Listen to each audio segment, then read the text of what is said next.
యోగాతో బరువు తగ్గటం సులభం కేవలం 21 రోజుల్లో. పరమ భాగవతోత్తములై భగవంతుడిని చేసిన స్తుతి పాఠాలలో కూడా ఇటువంటివి పద్యాలు శ్లోకాలు కనపడుతుంటాయి. ఈ కీర్తనకి సంబంధించినంత వరకు ఎదురుగుండా ఉన్నటువంటి వెంకటేశ్వరుణ్ణి, తిరుమలలో విరాజమానుడైన వెంకటేశ్వర స్వామి వారి ఎదుట నిలబడి, అది కేవలం ప్రతిమ అన్న భావన కాకుండా ఆయన వెంకటేశ్వరుడే, ఆయన సాక్షాత్తు శ్రీమన్నారాయణుడే అన్న భావనతో అన్నమాచార్యుల వారు మాట్లాడుతున్నటువంటి కీర్తన. అంటే యద్భావం తద్భవతి. అసలు ముందు మనం ఆరాధన చేసే మూర్తి అది విగ్రహం కాదు, అది పరమాత్మ అన్న భావన మనకుంటే పరమాత్మగానే ప్రతిస్పందిస్తాడు. వెంకటేశ్వరుణ్ణి దర్శించినటువంటి అన్నమాచార్యుల వారు ఆయన సాక్షాత్ శ్రీ మహావిష్ణువే అన్న ఉద్దేశ్యంతో ఆయనతో మాట్లాడుతున్న కీర్తన. అందుకే నేను, నువ్వు, నన్ను చూచి నువ్వు అన్న మాటలతో ఆయనతో మాట్లాడుతున్న సంబోధనతో ప్రారంభమైంది.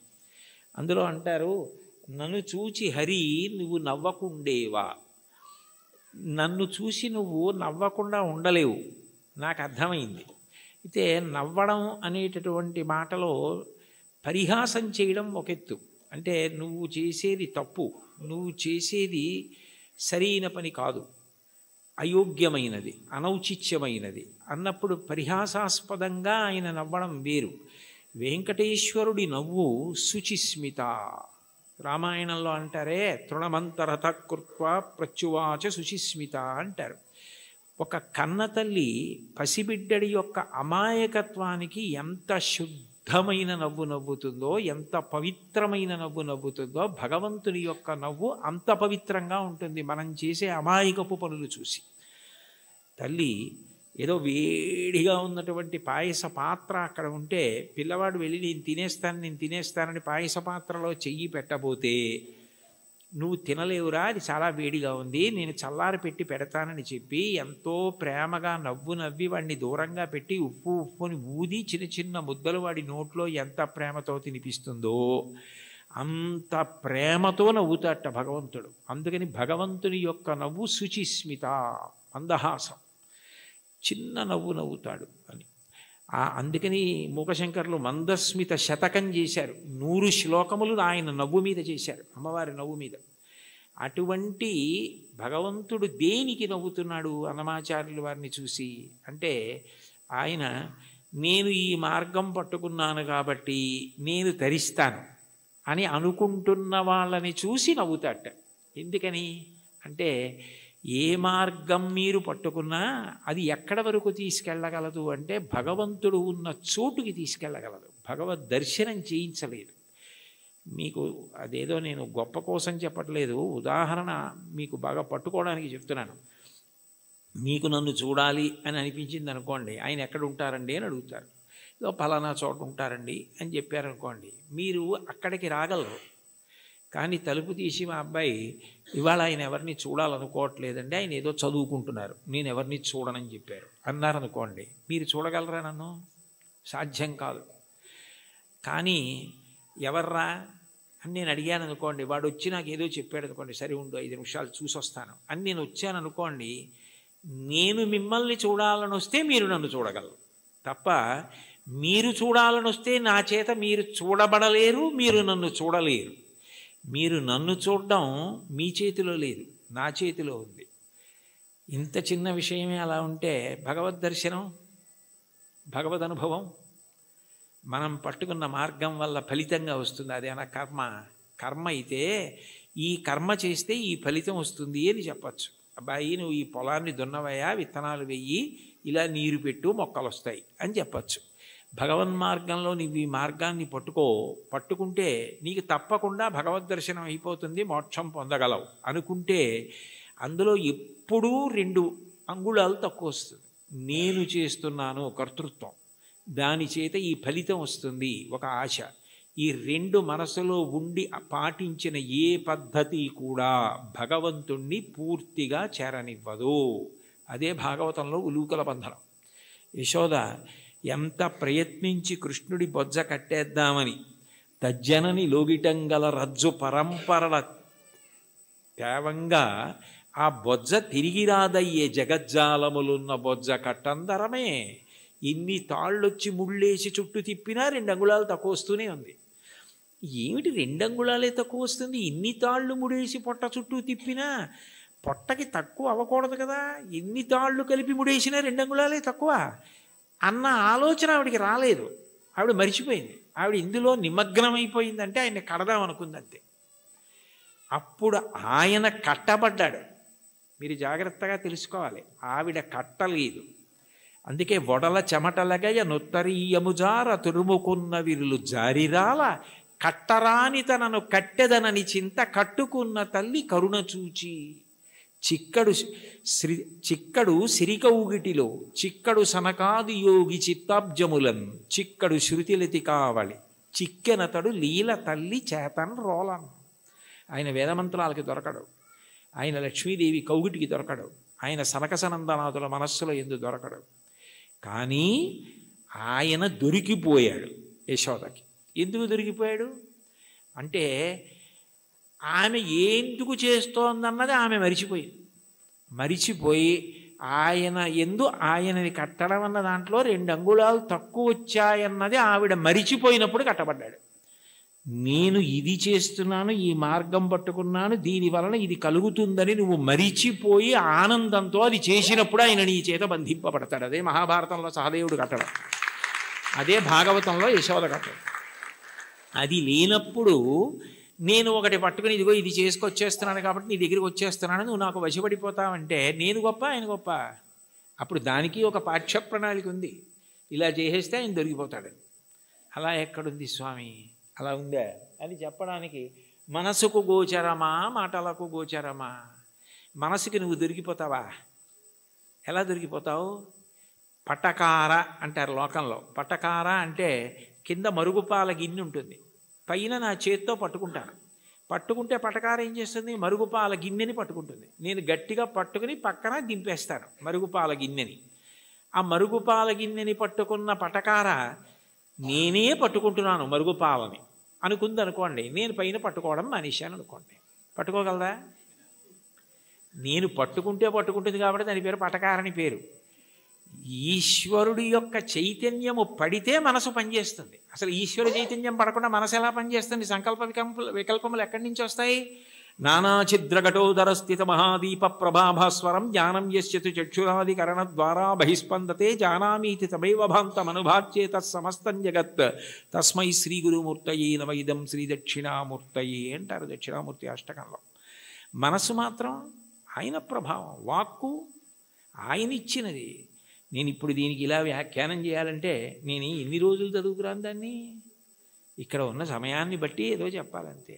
నాకేదో భావన వచ్చిందనుకోండి, ఆ భావన నాలో కదిలినప్పుడు మూలాధార చక్రం దగ్గర నుంచి పైకొచ్చిన గాలి బ్రహ్మరంధ్రం దగ్గరికి వెడితే నువ్వు అట్లా నిర్గమించకూడదు, సమయం రాలేదని వెనక్కి తోసేస్తే నోటిలోకి వచ్చి నిలబడిన వాయువుని నాలుక కదిలి నొక్కితే సొట్టలు పడి గాలి అక్షరములై నా నోట్లోంచి బయటకు వస్తున్నప్పుడు అక్షరములు పదములై పదములు వాక్యములై నా భావనని పట్టుకుని ఆకాశగతమై వచ్చి మీ చెవులలోంచి లోపలికి వెడితే నా భావాలు మీ భావాలు అవుతున్నాయి. సభాభ్య సభాపతిభ్యశ్చ భో నమో నమో.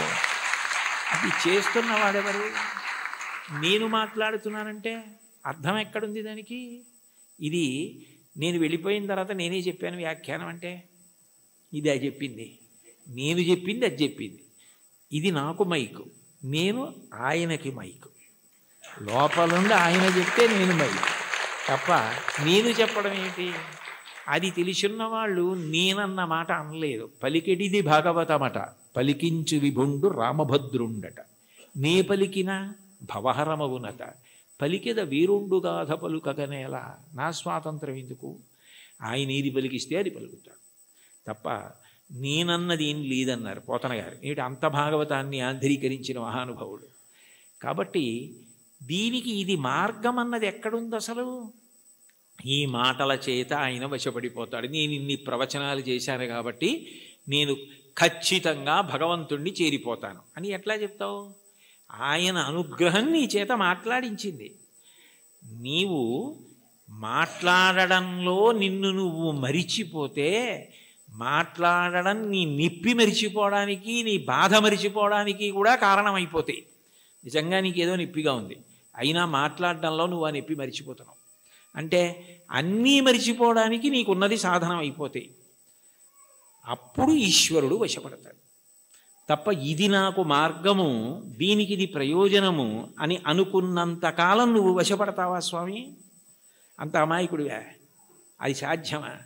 అంటే ఆ మైమరుపు రావాలి.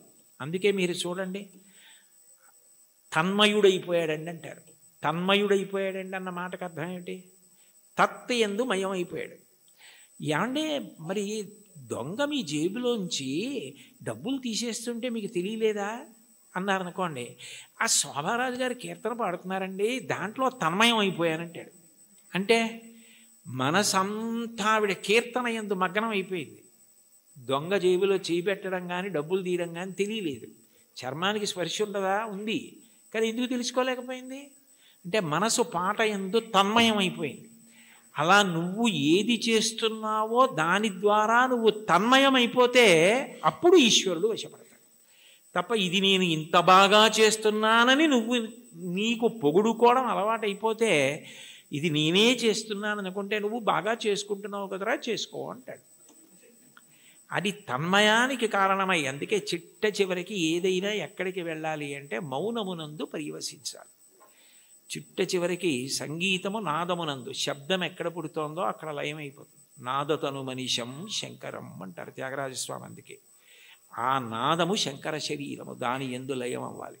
ఇక్కడ ఉన్నారు కదా మంజు భార్గవి గారు, శంకరాభరణంలో ఆయన ఏదో ఉరిమి ఉరుములు మెరిసే మెరుపుల చిరుచిరు నవ్వులు కాబోలు, సరిసరి నటనలు కాబోలు అని పరవశాన శిరసూగంగా ధరకు జారిన శివగంగ నాగానలహరి నువ్వు మునుగంగా అని పరవశించిన పరమశివుడు తల కిందకి జింపి చూస్తేట గంగ కింద పడి ఈయన తడిసిపోయేట. ఈయన గానలహరిలో ఆయన మురిగిపోయేట. అప్పుడు ఒక్క క్షణం ఆగిపోయాడు అనుకోండి, అప్పుడు నాదోపాసన చేసిన వాడను నీవాడను నేనైతే, అది నాదమునందు ఉపాసన. మౌనమునందు వెళ్ళిపోవాలి. అన్నీ మౌనములోకి వెళ్ళిపోయి నువ్వు చేసిన ఆ తన్మయావస్థలో నీకే ఏమీ ఇరుకలేని స్థితి ఏది ఉన్నదో దాని యందు నువ్వు నిశ్చలుడవై నిలబడగలిగితే అష్టాంగ యోగంలో అది సమాధి. దాన్ని శంకరాచార్యుల వారు మహానుభావుడు యోగరత్నావళి అని అందులో వర్ణిస్తారు. శ్రీశైల శృంగకు హరీషు కదోపలప్స్యే గాత్రం యదామలతాహ పరివేష్టయంతి కర్ణే యదాహ విరచయంతి ఖగాశ్చ నీడాస్. అప్పుడు వీడు కదలడు అని నమ్మకం వచ్చి తీగలు చుట్టుకుంటాయి. వీడు కదలడు అని నమ్మకం వచ్చి పక్షి చెవుల్లో పుల్లలు పెట్టి గూడు పెడుతుంది. వీడు కదలడు అని నమ్మి పక్షులు వాసం చేసి గుడ్లు పెట్టి పొదిగి అరుస్తాయి. అయినా కదలడు. ఎందుకనంటే తన్మయుడై ఉన్నాడు. అది సమాధి స్థితి. ఆ స్థితికి వెళ్ళినవాడు అనుభవిస్తున్నాడు ఈశ్వరుణ్ణి. వాడు జీవన్ముక్తుడవుతున్నాడు. వాడి శరీరము పడిపోయినప్పుడు విదేహమోక్షాన్ని పొందాడు. శరీరం పోయింది, ఇంకా అంతటా పరివ్యాత్మయమైన ఆత్మ అయ్యాడు. ఆ తన్మయావస్థ పొందడానికి ఇది సోపానము కావాలి తప్ప ఇది నాకున్న ప్రజ్ఞాని నాకు నేను 10 మాటలు మిడిసిపడడానికి కారణమైనంత కాలము ఈశ్వర నిన్ను చేరడానికి ఎట్లా హేతు అవుతుంది? నువ్వు నవ్వవా నన్ను చూసి? అయ్యపిచ్చాడా అని అమాయకుడైన బిడ్డను చూసి తల్లి నవ్వినట్టు నవ్వుతాడు. అయితే ఏ తల్లి నవ్విందో ఆ తల్లే పాయసం పడింది. నవ్విన పరమాత్మ ఏం చేస్తాడు? తద్దోషాన్ని దిద్దుతాడు. ఇది నీ ఎందు పోవడానికి నేను దిద్దుతానంటాడు. అందుకని గురు రూపంలో ఆయనే వచ్చి దీన్ని నువ్వు ఇట్లా వాడుకో, ఇది నీకు దీనికి కారణం కావాలి అని ఆ తన్మయావస్థని కల్పిస్తాడు. అది భగవంతుణ్ణి చేరడానికి కారణమవుతుంది. అందుకని చరణాల్లో అంటున్నారు, ఇది ఈశ్వరుడు ఉన్న చోటని నేను ఎట్లా తెలుసుకోగలను? అంతటా ఉన్నాడు, ఇందుగలడందులేడిని సందేహములతో చక్రి సర్వోపగతుండెందెందు వెదకి చూచిన అందందే కలడు దానవగ్రణి వింటే. ఇక్కడ ఉన్నవాడిని అయితే చూడగలను, అంతటా ఉన్నాడంటే ఎలా చూస్తాను? ఆ జ్ఞానము కలగాలి. ఆ జ్ఞానం ఎవరివ్వాలి? ఆయన ఇవ్వాలి. కాబట్టి ఉన్న చోటెరుగుదునా ఓయి అంటే పలికేవా? అతిశయం మనసులో ఉండిపోతే ఓయి అని పిలిస్తే నువ్వు పలుకుతావా? సాధ్యమా? నేనేమైనా ఒక గదిలోంచి ఒక గదిలోకి వెళ్ళిపోయినట్టు నీ దగ్గరికి పరమపదానికి వచ్చి వెళ్ళిపోగలిగినంత సమర్థున్నా?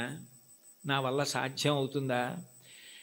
ఇంత పారవశ్యం ఉండి ఇంత గొప్పగా విష్ణు సంకీర్తన చెయ్యగలిగినటువంటి మహాజ్ఞాని, భక్తి వైరాగ్యము కలిగినటువంటి వారు తన మీద పెట్టుకుని నన్ను చూసి నువ్వు నవ్వవా అని పాడడంలో ఉన్న గొప్పతనం ఏమిటంటే, వీరిని చూసి నువ్వు నవ్వవా అని రాశారనుకోండి, అతిశయం అవుతుంది. అందుకని నిజానికి ఆ హేయ గుణములు లేకపోయినా తన యందు ఆరోపించుకోవడం పరమ భక్తికి తార్కాణం. అది భక్తి యొక్క చరమస్థితి. భక్తిలో ఏమవుతుందంటే ఆ అపార వినయం వస్తుంది. నేనెంతటి వాడిని, నా యందు ఏది ఉన్నది ఈశ్వర విభూతి తప్ప, యద్యద్విభూతిమత్సత్వం శ్రీమదుర్జితమేవ వా తత్తదేవావగచ్చస్తం మమ తేజోంశ సంభవం. నా యందు ఏ తేజస్సున్నా అది ఈశ్వరుడి అనుగ్రహం. ఆయన తేజస్సు తప్ప నాది కాదు. ఆయన ఉపసంహారం చేస్తే ఎంతసేపు, ఆయన అనుగ్రహించాడు కాబట్టి నడుస్తోంది అన్న వినయం ఎక్కడుంటుందో అక్కడ అనుగ్రహం ఉంటుంది. అందుకే మీరు చూడండి, మహాత్ములైన వారెవ్వరూ ఈ వినయం తప్పరు. అంతటి మహానుభావుడు శంకరాచార్యులు వారు పశుమాం సర్వజ్ఞ ప్రథిత కృపయా పాలయ విభో అన్నారు. నేను పశువుని, నువ్వు పశుపతివి అన్నారు. అవినయమపనయ విష్ణోహో అన్నారు షట్పదీ స్తోత్రంలో. నాకు అవినయాన్ని తీసి వినయాన్ని కటాక్షించు స్వామి అన్నారు. భాగవతోత్తముల యొక్క గొప్ప గుణం ఏమిటంటే, ఎప్పుడు వారు ఇది నాది అన్న భావన పొందరు. వారికి అన్నింటికన్నా చదవడానికి భయమైంది ఏమైనా ఉంటే ఏంటంటే సన్మానపత్రం. ఎందుకంటే అది చదువుకుంటే నేను ఇంత వాడిని ఏమైనా అభిప్రాయాలు ఏర్పడిపోతాయేమో అని భయపడి కనపడకుండా దాచేది ఏదైనా ఉంటే సన్మానపత్రమే తప్ప, ఇది నా యందు ఉన్న విభూతి నా గొప్ప అని అనుకుంటే దూరం జరగడం అవలా. అది ఆయన నన్ను లాక్కోవడానికి కట్టుకున్న తాడు. ఆయన తాడు కట్టి నన్ను లాక్కుంటున్నాడు. అంటే రాగస్వరూప పాశాఢ్య, ఈ రాగము తీసి ఆవిడ భక్తిపాశం వేసి తన దగ్గరికి లాక్కుంటాడు.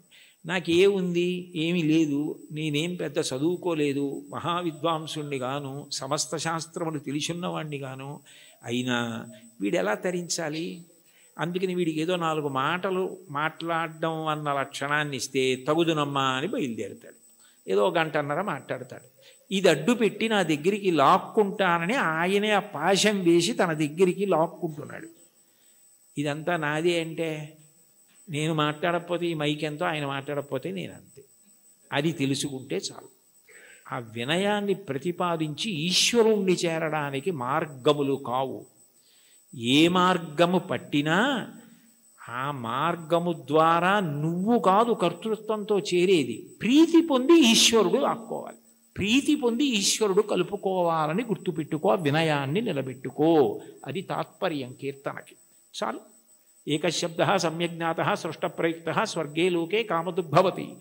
ఒక్క మాట పరిపూర్ణ విశ్వాసంతో చెప్పుకున్నా విన్నా పూర్ణ ఫలితం. ఇప్పుడు ఆ కీర్తన అంతా చెప్పారనుకోండి, నేను 4 నెలలు ఉండాలి ఇక్కడ.